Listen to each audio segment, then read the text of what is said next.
Eestisse on kanda kinnitanud uus kütuseliik, mida siis saavad nii ettevõtted kui ka eraisikud kasutada, praegult küll tõsi vähesel määral, sest see pole veel nii levinud, aga tere tulemast siis vesiniku tanklasse.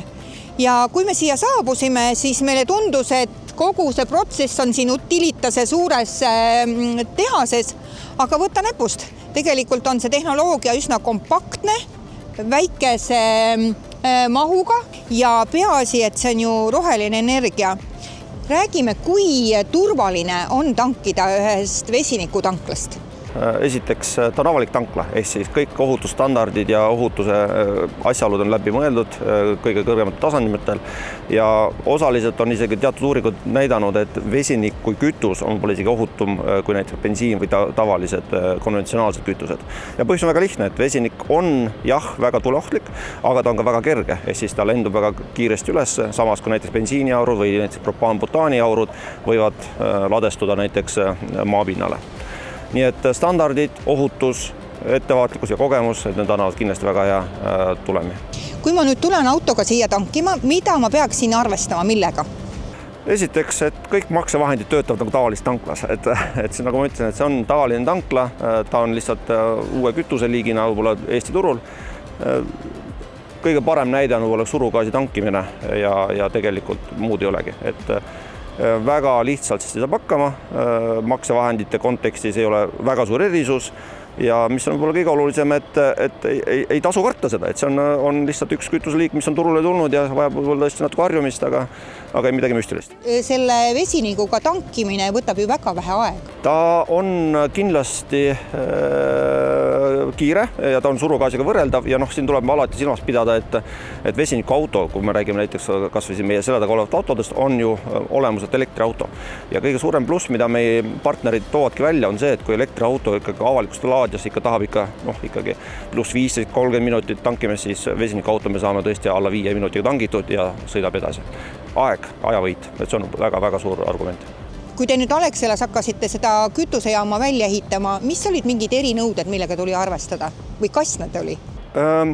Ütleme, meil on olnud kindlasti ühe pidepunktina koos enda partneritega Utilitase Stargate'iga aru saada ka, et kuidas siis regulatsioon kuidas kohandada või kuidas kasutada olemasolevat regulatsiooni.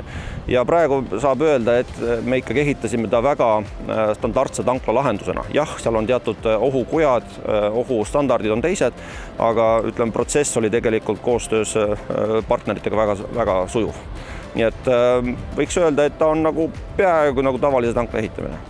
Kuidas tarbija on teid üles leidnud või omaks võtnud? Kuna see on meil tervikahela projekt, siis on meil ka kohe esimene tarbija olemas Bolt taksode näol. Eestis on ka teisi entusiaste, on rekkasid, on busse ja on ka tõesti inimesed, kes toovad Rootsisse Saksamaalt endale vesinikautosid. Kas ta on nii populaarne kui elektriautod, kas me räägime tuhandetest, siis pigem ikkagi alla 100 on antud hetkel see turg.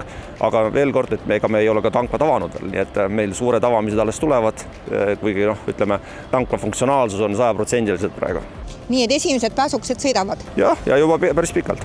Me seisame nüüd selle vesiniku tootmisjaama juures ja meie üllatuseks, võttemeeskonna üllatuseks, see ei toimu üldse mitte siin, vaid hoopis seal. Rääkige natukene, kuidas see tootmine toimub? Kogu projekt on olnud minust üks väga hea koostöö näidis, kus Utilitas, Eesti mehed Stargate Technologies on tootmisüksuse valmis ehitanud siin samas Tallinnas. Ja põhimõte protsess on väga lihtne. Elekter kasutatakse vee lagundamiseks ja saadakse siis hapnik ja vesinik ja seda vesinikku me kasutame antud hetkel transpordis siin samas tanklas ja ka Peterburi teetanklas. Ja räägime natuke ka sellest ohutusest või just, et kui ohtlik see kõik on? Nagu iga tootmisprotsess on kindlasti ohutusele oma koht, et see on ka põhjus, mis me kiivrit kanname, et tööstusobjektidel on ohutus alati prioriteet. Tootmise on alati silmas peetud ka üleüldiseid standardeid, mida siis nii seadmestiku kui ka projekteerimise ehitamise juures on vaja alati silmas pidada. Nii et saab öelda, et see on selline tavaline tööstusobjekti valmis ehitamine, et ei saa midagi võib-olla oma pärast eraldi välja tuua, võib-olla on lihtsalt see, et siit toodetakse vesinikku. Artur, räägime natuke ka sellest, kui palju seda saab toota või mis selle võimsus on? Siin Utilitase territooriumil Stargate Technology siis antud elektrolüüseriga toodetakse umbes 400, ütleme 1 megavatise elektrolüüseriga umbes 400 kilogrammi päevas. Ja see on märkimisväärne kogus, arvestades, et üks sõiduauto võtab näiteks paagitäie 5 kilo paaki. Ehk siis sellega ta saab ka umbes 600 kilomeetrit sõita. Nii et ressurssi siin on, nii et tere tulemast tankimast Alexela tanklatesse.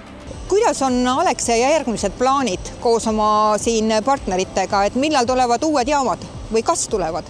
On olnud erinevaid mõtteid ja plaane selles osas ja kõige olulisem on võib-olla siin silmas pidada, et me ei vaata seda vesiniku tootmist, kasutamist kui ainult transpordisektori vastu. Et e-kütuste tootmine on kindlasti meil fookuses ja selles ma usun, et saame juba lähiajal rääkida.